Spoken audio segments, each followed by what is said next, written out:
Hey there, I'm going to show you another sawhorse design. These first two are in my first video. This is the design I've made all my life. I know it works, I know it's easy. You can do it out in the middle of the mud or the grass or whatever.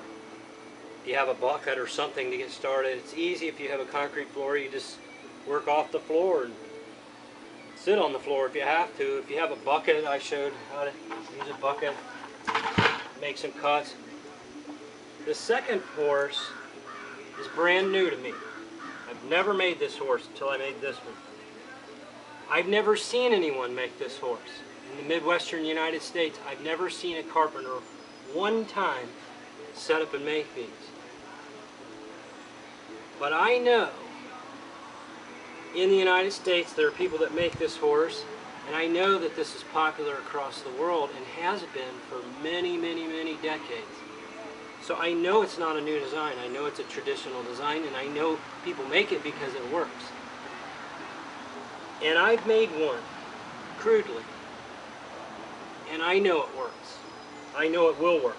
I know it's a good, I already can tell it's a good horse.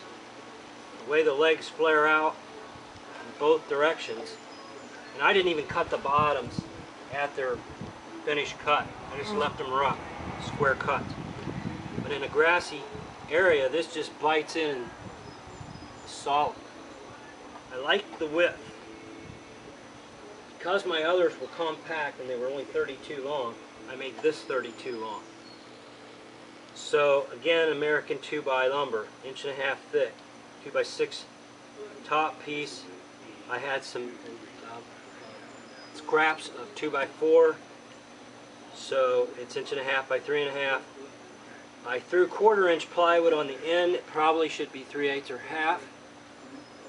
Although I'm thinking the 1/4 for you at home and me at home, I don't know why this would ever fail using it properly with 1/4 inch. I had a chunk of scrap 2x8 which I threw under here. It'd be nice if it was arched or reduced in weight and still had its strength, but that worked great. 2x6 would be great under here, but it needs something under here. The whole point of this horse, the whole design, hinges on this joint. Construction of that joint, if you can make that, this horse is nothing. To make that joint, you have to be able to lay it out and cut it. So I'm going to show you how to lay out the joint and then cut the joint, and after that there's really nothing to this horse. So on the one hand, my horse is just uniquely simple, I think, uniquely easy. But really this is not a hard horse. The only thing I found troublesome is I don't think you can make these as easy out in the mud or grass the way I made mine. Cutting this joint is kind of fiddly, and if you don't have something to work on, some kind of table, some kind of Black & Decker workmate, some kind of other horses or table or patio table or picnic table or bench or something to kind of secure yourself, you're going to have trouble making this joint, I think. I guess you could do it on the ground. I really don't know why you couldn't. It's just not normal to sit on the ground and work, but they do it in the Orient. So at any rate, I'm going to show you how to lay out this joint. Okay, if you can conquer the layout on these, there's really nothing to building these. I will say this, they're a lot harder to do out in the mud or a grassy field than mine were, and they do take more tools, they take more skill, they take more skilled layout. Your layout has to be accurate, it can't be sloppy, and there is a cut to make, sort of a lapping, mitered lapping joint that has to be made, so everything hinges on this joint. So I'll show you how to lay out the joint, then I'll shut down and cut one joint for you. My other set, my favorite old familiar set, I made low as a hand tool type size. They're 24 tall, they're 32 long. So I'm going to duplicate that with this design. I'm about 24 tall, and I'm going to be 32 long on the top rail.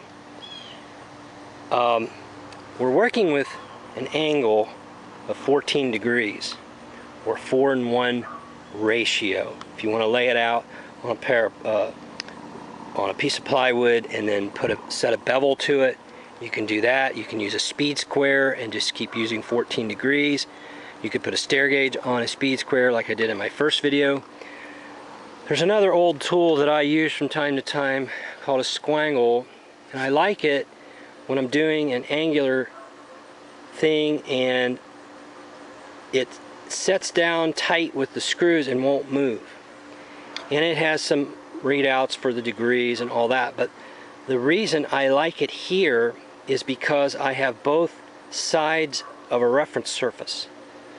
So I'm getting both sides of the angle. I'm getting the obtuse side and the acute side, and I have a fence for either side. So you may have to think about that, what I'm trying to tell you here, but you'll see why I like it on this project. You do not need that. You can finagle it in place with a bevel. I don't think you're going to be able to do as well with a speed square, but you might do fine with it. Anyhow, here's the layout. Set that down. I've taken a rule, gone from the end 32 inches. That's the cutoff line for the top rail. On each end, I've come in 5 inches and made a line. So here I've come in 5 and made a line.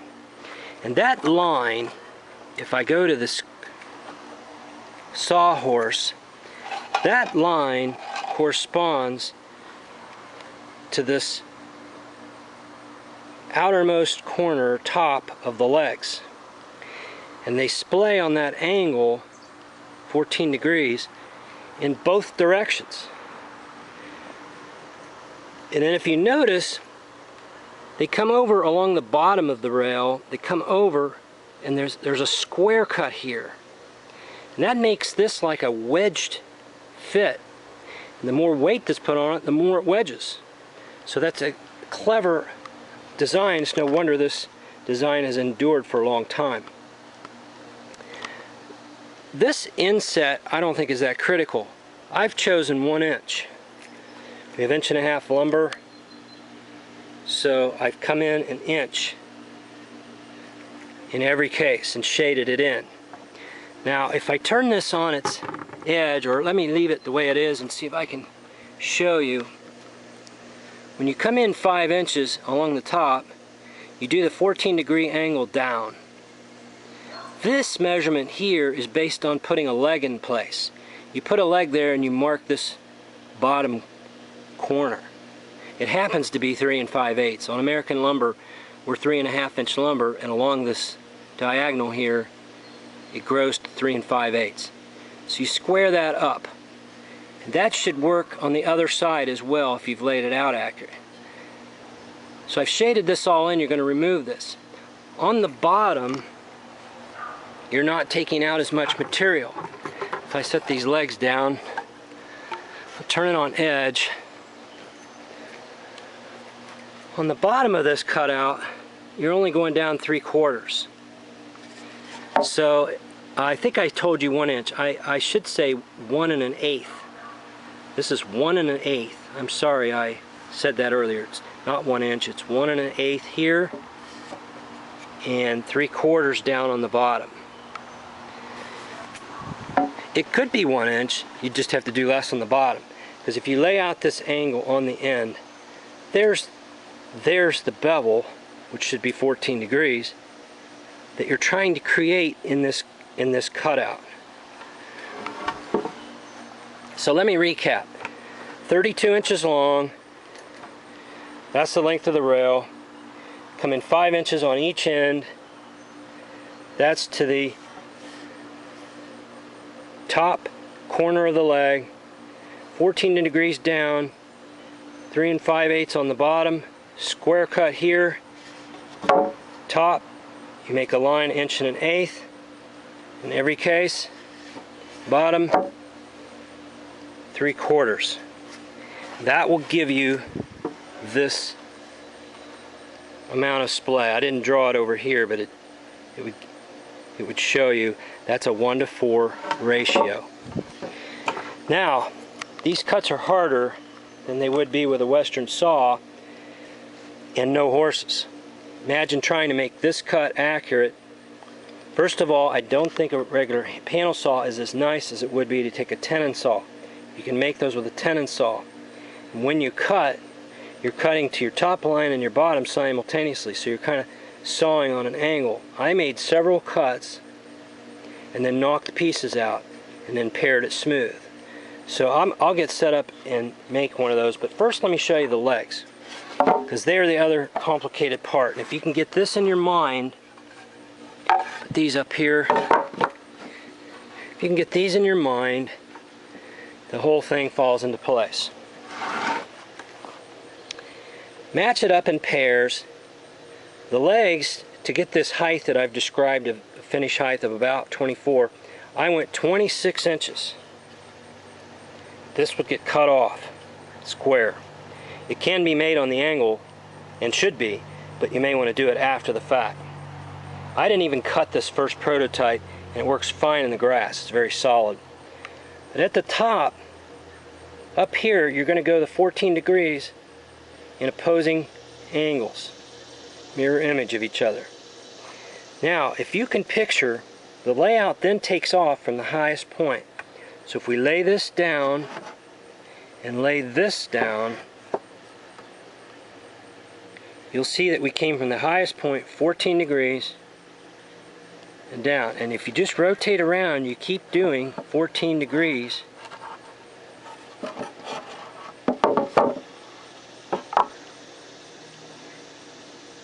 This way is 14, this way is 14, and now on the opposite side, you're connecting the original two lines, and they should hit each other, and that should be your 14 degrees. So you're just laying it out all the way around. Here's your initial look. From the high side, lay it down. There's the 14 degrees. 14 degrees, you keep going downhill. Now, from the uphill mark to that last mark, that's downhill 14 degrees. And if you can cut that, you'll be on your way. I have them upside down at the moment, right here. They actually, when I showed you starting out, were like this. To start out, it started like that. Then I laid them down this way and this way. So I started here, opposing angles. Like I said, the 26 is the total length. I'll shut down and reset up and make one of these cutouts for you. Alright, I'll set up and make a cut. And I actually more or less prefer Western saws, but this is one application where a Japanese saw really makes a nice tight cut. I could be using my Cobalt tenon saw. Just hit your line accurately. Watch your top line. Cut down to your bottom line.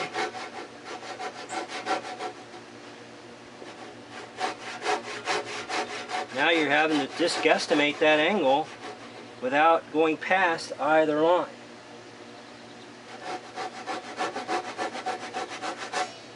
Not so easy for a novice starting out. Now you got to do it on the angle. Same thing on the 14 degree angle. Drop down in front to my line. And I'll level off and go down to my line in the back. And just try to connect the 2 points, make sure I'm cut all the way through. Now, if you don't make cuts in the middle, we'll go ahead and try one without making cuts in the middle. Let me go get a chisel. Okay, I've got a chisel. You're going to see that the complexity of this, if you don't have anything already to work from, is a little bit questionable. you need a picnic table or something to set up on. I've already got my other horses, so I can sit on the piece, hold it rock solid. I did not make any intermediate cuts. We'll go ahead and try this, only I won't go completely to the line. I'll come back inside the line about 1/4 of an inch, and I'm going to lean the chisel on what I'm guessing is pretty close to that angle.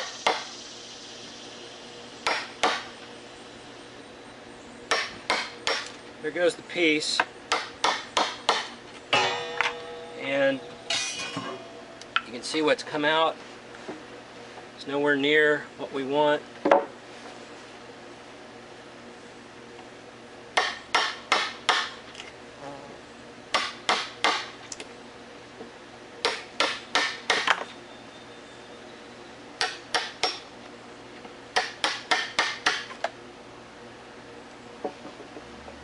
See, I'm still shy of the line pretty safely.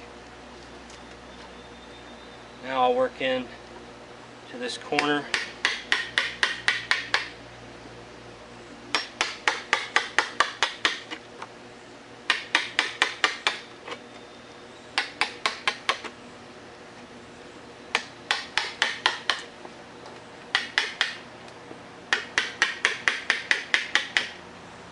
Quite a bit of challenge, I think, for a novice that's not used to doing this work. Good sharp chisel, you can pair to your line. Look at your line in the back, you can pair to that line. I'm just holding it between my legs and steadying it. Okay, I'm paired to the line on the bottom for about 2/3 of the mortise. Now we just connect those two planes. I hope you can see this in the frame.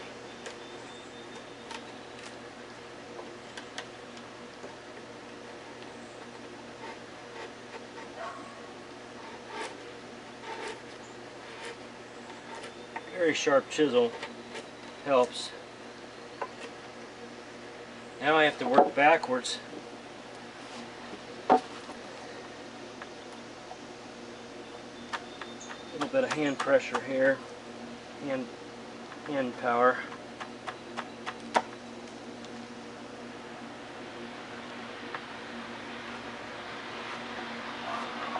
Just a game of carving it out.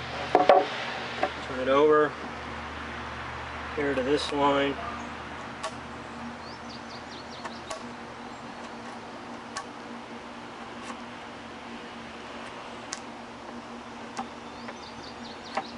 Right on the line at the bottom. Right here is where I want it to be sturdy, and it's not. And I have horses, so imagine if you don't have anything, how are you going to hold this and do this cut?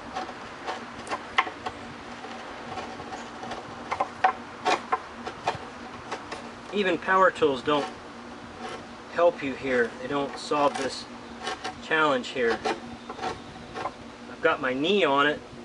On top of the horse is pushing down, so it's holding it this way. I'm just trying to steady it with this hand, but not get my fingers in here. So I'm kind of steadying it with my thumb, but my fingers are way out of the way. So I find it awkward to do this cut, but I'm basically done and have done it. But I didn't make any intermediate saw cuts. So I'll do one more intermediate saw cuts. Now, we could check that angle. You could take your bevel, take the squangle, and you can check yourself. And believe it or not, it looks pretty crude, and yet it's very good. There's one little spot here.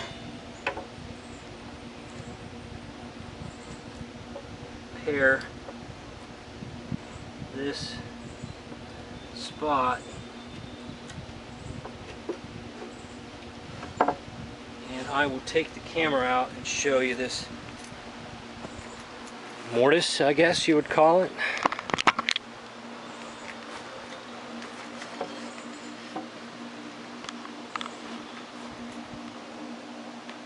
The quality of this fit is what this entire horse design depends on. And doing this well out in a grassy field with no horses and on just a bucket or something, a pair of buckets, is doable, but tricky. So I will cut the far side, and I'll make more cuts this time, and we'll see how much easier that is. I think it is a good bit easier.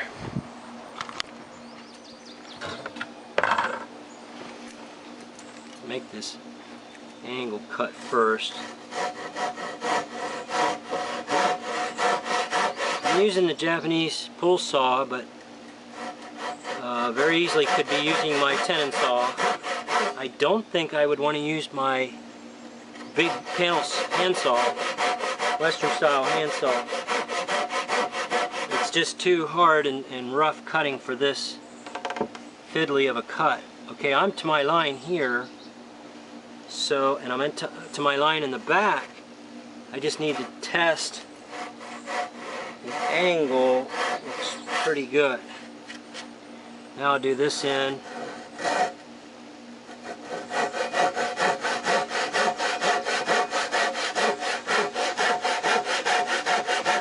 I've shaded the waist, which is always a good idea, but really important, I think, on this kind of an operation here.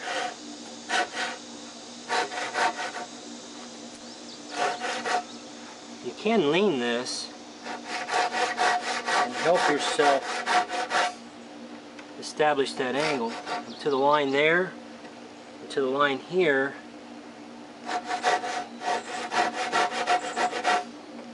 So I'm going to quit while I'm ahead. Now I'll do some intermediate cuts. I'll go level to my line in the back. I'll make 2 cuts. Level to my line and back. I'm not quite out as far as I want to be in the front, so I'll tilt and connect to the front.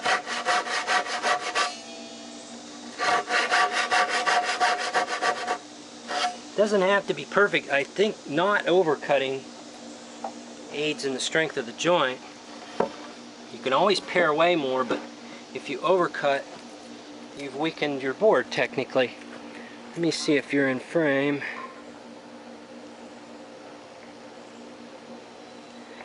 And I will knock out those pieces. Again, I'm going to sit on the board, which clamps it. I'll come in front of my line a little bit, angle the chisel, bevel up,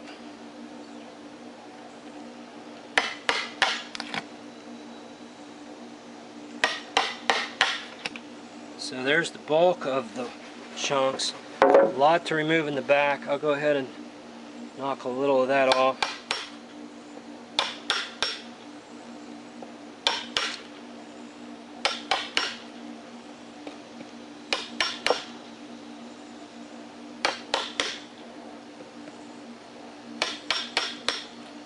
Real straight grain lumber, you might be able to start in the back and go down and have them crack off real close to your line in the front. Hard to say.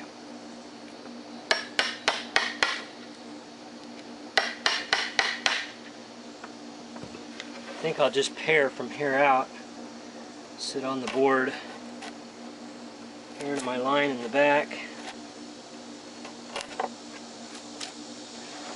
pare to my line in the front. I don't like going backwards, but I don't think it's actually unsafe because I'm not pulling. I don't want to do a samurai suicide here, but I don't really think it's that unsafe. Get that little bit. I could do it from this direction. You have nowhere to put your hand, that's the problem, and you need to hold the piece. So, you know, if you could kneel on it, and then you can use 2 hands to pare. It really helps. There's probably something I don't know about making this joint, Like I say, in other countries, carpenters have been making these for 150 years, 100 years probably, certainly 80 to 100 years. There's probably carpenters in other countries that have made so many sets of these they could do it in their sleep out in the middle of a muddy field. Okay, there's my cut, and I'm very satisfied with that, and it definitely is easier with those other intermediate cuts. The sharpness of the chisel is a huge benefit here. We'll take the squangle and check. You can take your bevel, if you're using a bevel, take the squangle and check. I'm a little off.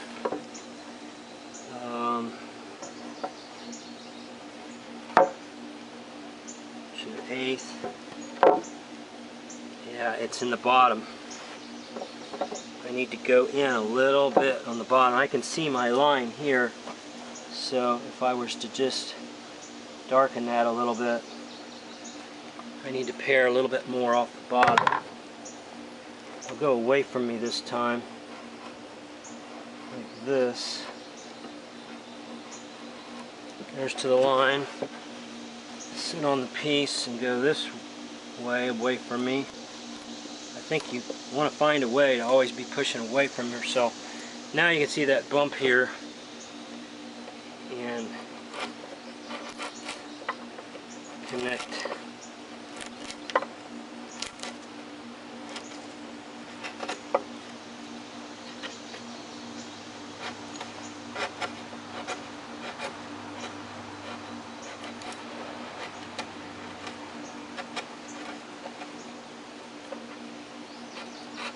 As long as you hit this angle, it doesn't much matter how deep you are. One leg could be different from the others and probably wouldn't matter that much, as long as the angle's right.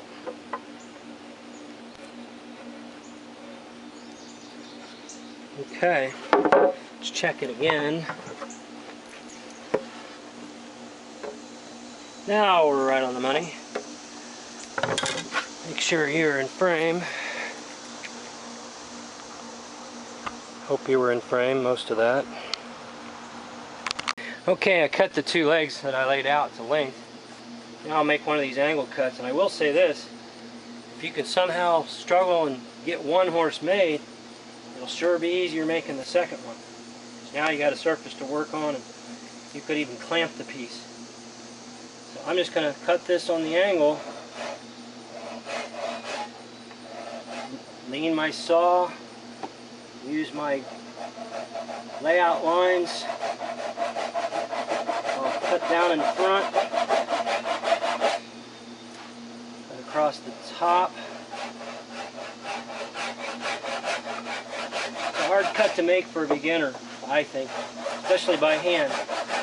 It's a good skill builder though. Right here I can see I need a clamp. I'm going to step on it and see if I can secure it like that.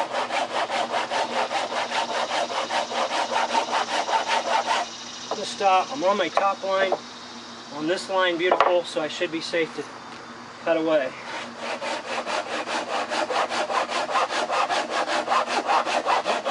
I could do this with a Western saw just fine. This will make a little finer cut. It's probably not perfect, but it's pretty darn close to what we want. So we'll lay this in one of the cutouts and I'll show you how it goes in. Okay, I'll show you how this leg marks. It has one more cut to make. This leg, you can see how this would want to be flush, displayed that way. So you tuck it into the mortise, snug it in there, and mark this line. Tight cut. Then I'll take a square, my combo square,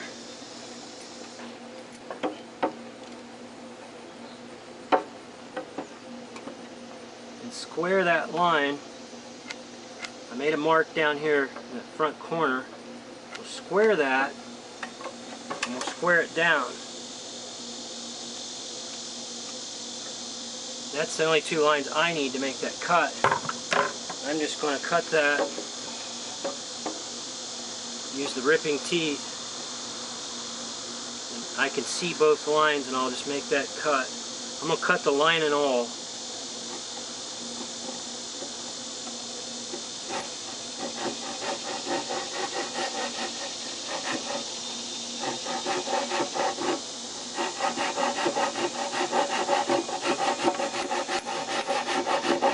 I don't think the crosscut teeth will work any better, although they might. You can try it both ways. You're hooking into the grain here with your ripped teeth, so in some ways it is a struggle. Crosscut. It's always a game of how much do you miter, and when does a miter become a rip, and when is a miter still a crosscut. So try both teeth, and whichever one you like, go for it. Now there's the cut. Will it fit? Make sure you're in frame. It's a good fit. Make sure you're in frame. I get myself out of frame sometimes. It's a good fit.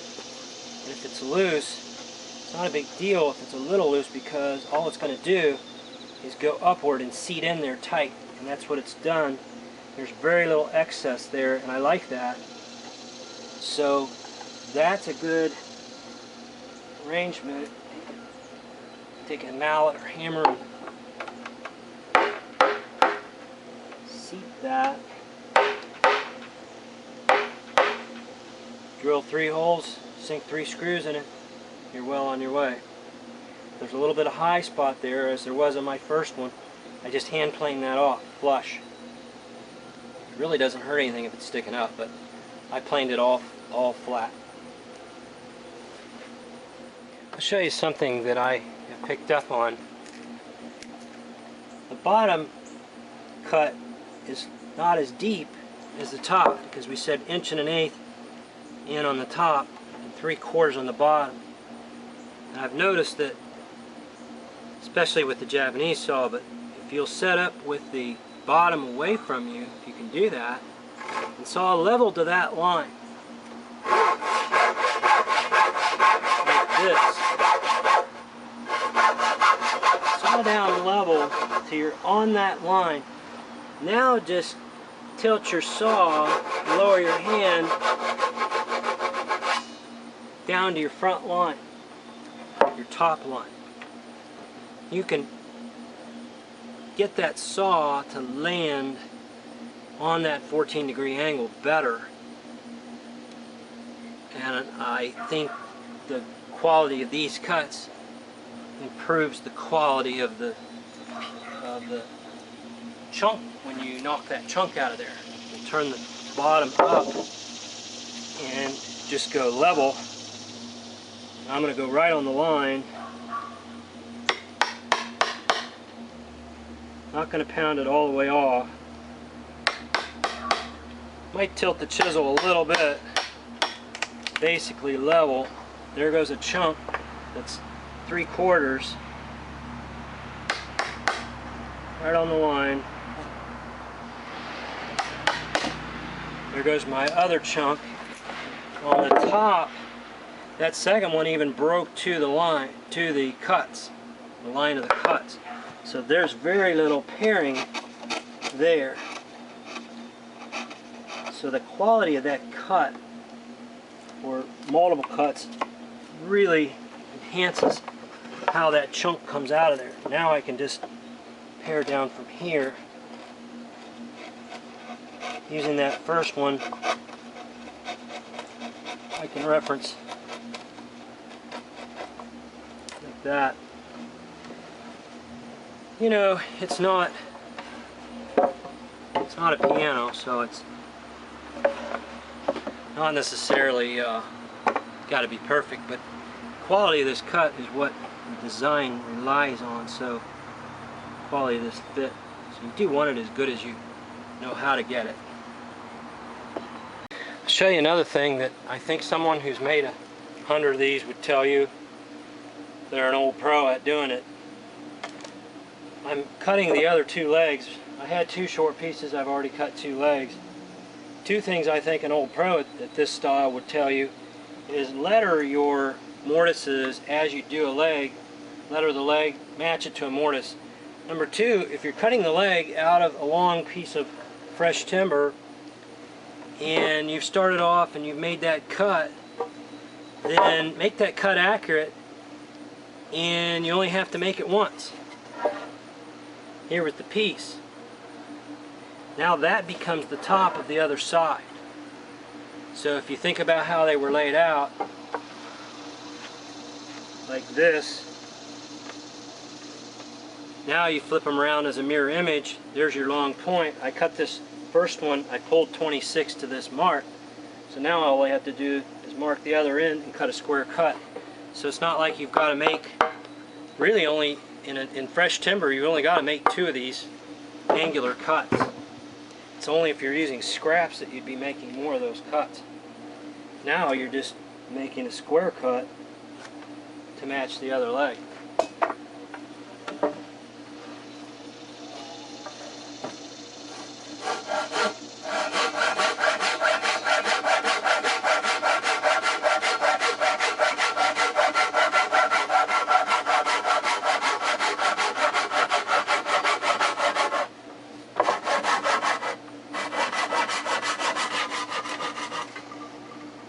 There's my fourth leg. Another thing that I think a person would tell you that's made a lot of these, an old pro at these, they would tell you that if you lay this out and this gets tight for some reason, it doesn't want to go in, you've set it up here, you made your mark, you cut it off, keep it plane handy, and you can plane this down a little bit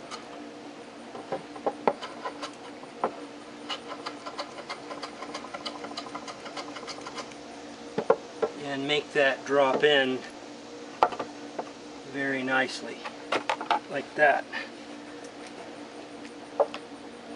It won't go up, it's got to plane off. Right there is a good fit though. Take a little bit more off of it.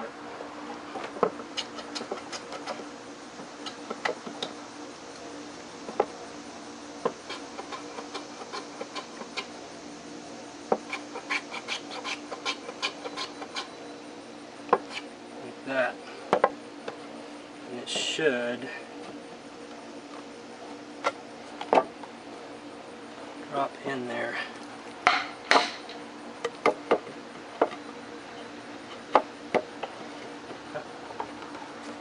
Very close, a little bit more.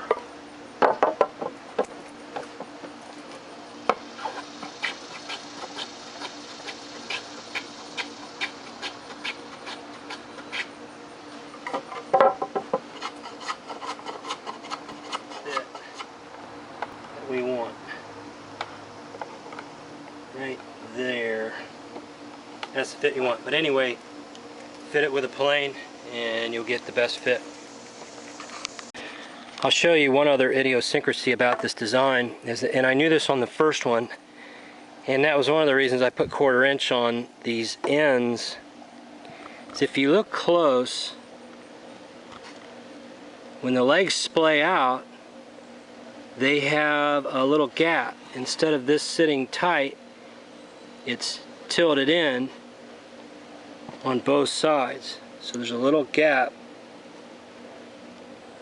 right there. Same thing on the other side.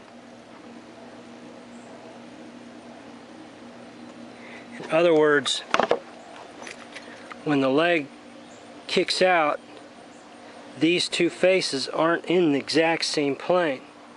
They kick out, and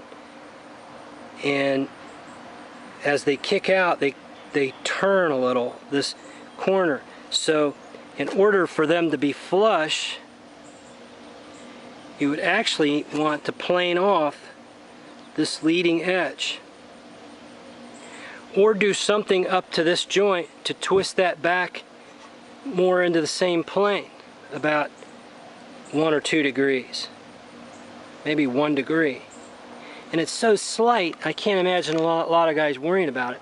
Now I stuck 1/4 inch on the first one, and I've done it here, and this actually just conforms and bends. And you can see the bend in it. There's a curvature in it. And it doesn't hurt anything, and it's plenty strong. So that is a little idiosyncrasy though, that to be right, this edge would have to be knocked off so that that's a flat plane there. I've cut this piece for in the middle. On the other one I had a scrap 2x8 I used. I just took a cut off piece of 2x6. It's an internal measurement, and if you don't know how to do that, there's a trick for that. You can measure over to a good solid mark like 14, then measure from there. It's 8 3/4, so that's 22 3/4 is a good tight measurement there. Another way is to roll a tape in there. If you get good at it, you can see how the tape rolls out. An old way of doing it is 2 sticks that are short that pass each other. They go past each other, you pinch them together. You can use a clamp. That's your dead length. Pinch sticks they're called. I call them slip sticks, but I think the proper name is pinch sticks. Anyway, you get that measurement. That's your short points. If you've done your work right, the original setup on your angle or your bevel is those angles. And I'm just lining it up in the center. Tap it and make sure it's seated in there. Now I'm going to run some screws on the ends, and then a couple of toe screws, 2 on this side and 1 in the middle over here. That's all I did on the other one, and it's rock solid.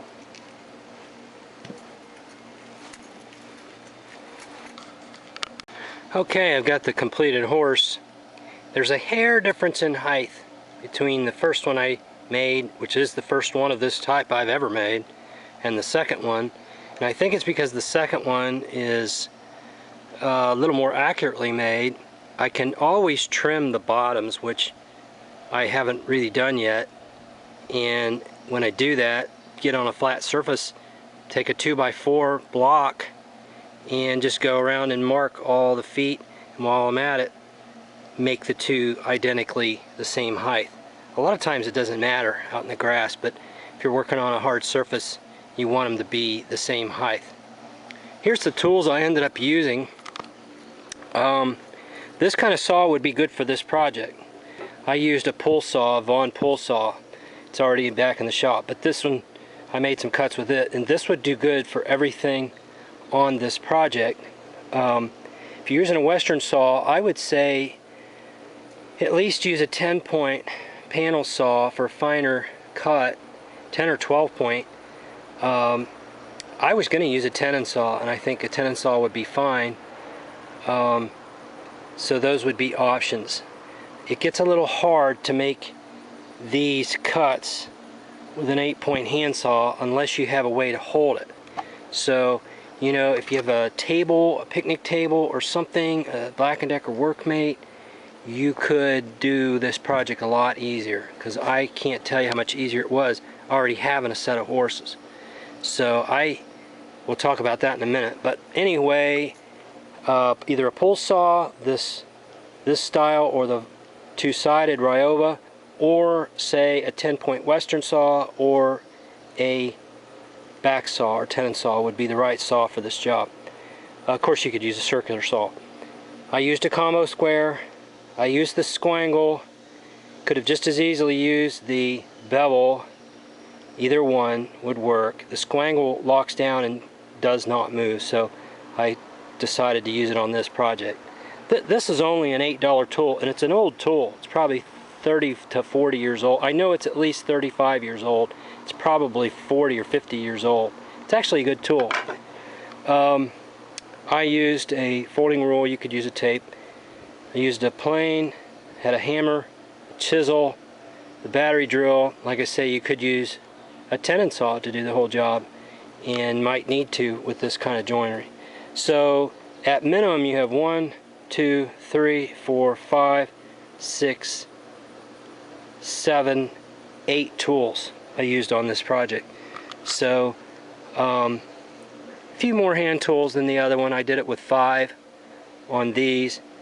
I'm going to put this back in the tripod. Couple of idiosyncrasies with these.